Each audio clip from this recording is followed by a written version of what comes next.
Salut, c'est Trado. Alors pour faire plaisir à une généreuse donatrice, voilà une vidéo sur un certificat, un ETF, celui qui est consacré à l'argent.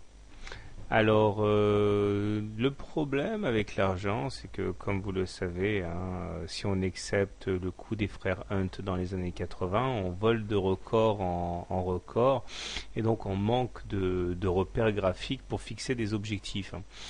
Alors on va essayer quand même de le faire. Tout d'abord en hebdomadaire, chaque bougie correspondant à une semaine de cotation, nous voyons que nous sommes en très bonne posture, puisqu'après avoir fait quelques rotations à l'intérieur du canal noir ici, nous en sommes extraits semaine du 4 avril, et l'objectif dynamique consiste alors à reporter l'amplitude du canal au-dessus du point de coupure, de rupture, donc ce qui nous amène à un contact avec le haut du canal bleu, nouvellement tracé ici vers les 38-39. Cet objectif reste d'actualité et restera d'actualité tant qu'on n'aura pas cassé à la baisse le canal noir, enfin le canal bleu ici précédent. Donc tant qu'on n'aura pas réintégré la partie médiane, ça restera l'objectif de référence. Nous avons également une très bonne situation technique puisque nous sommes avec un momentum positif, un stochastique en zone de surachat sur des niveaux très élevés, montrant que ce sont bien les haussiers qui font le jeu et le MACD positif au-dessus de son signal. Il n'y a même pas de divergence baissière pour se faire peur, donc c'est excessivement bien. Nous enchaînons une troisième, quatrième séance au-dessus de la Bollinger supérieure, ce qui explique l'amplitude de mouvements très très hausse, puisque cette augmentation des cours s'accompagne d'une volatilité très forte marquée par une divergence de la Bollinger supérieure et de la Bollinger inférieure. Et en plus, on se paye le luxe de venir à chaque fois toucher la Bollinger supérieure lors de ces sorties, ce qui rend le rallye haussier d'autant plus sain, si je puis me permettre. Alors maintenant, il faut quand même essayer de voir les dangers qui planent sur l'argent, parce que naturellement, il y en a. Premier danger, et il faudrait voir à confirmer ça en fin de semaine, nous sommes sur le point d'inscrire ici un harami baissier. Alors harami baissier, je vous rappelle, vous pouvez vous rendre sur la partie à prendre du blog. Ça veut dire que nous avons une bougie incluse, rouge, incluse dans le corps de la bougie précédente. C'est un signal baissier qui doit être confirmé par une nouvelle semaine de baisse par la suite. Mais si on devait clôturer sur les niveaux actuels la semaine présente, eh bien on s'exposerait effectivement à une consolidation.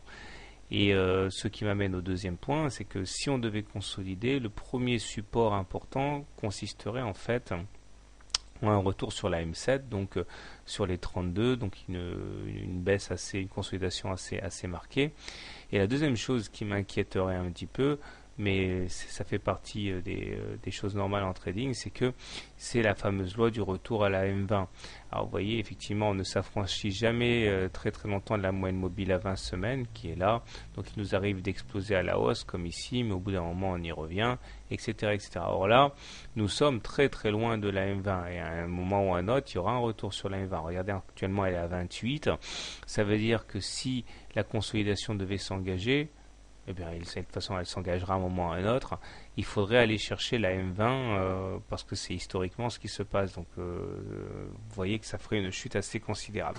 Mais bon, on va arrêter de se faire peur. Pour l'instant, l'essentiel, c'est qu'on est au-dessus d'une M20 croissante. Donc, la tendance, elle est clairement haussière.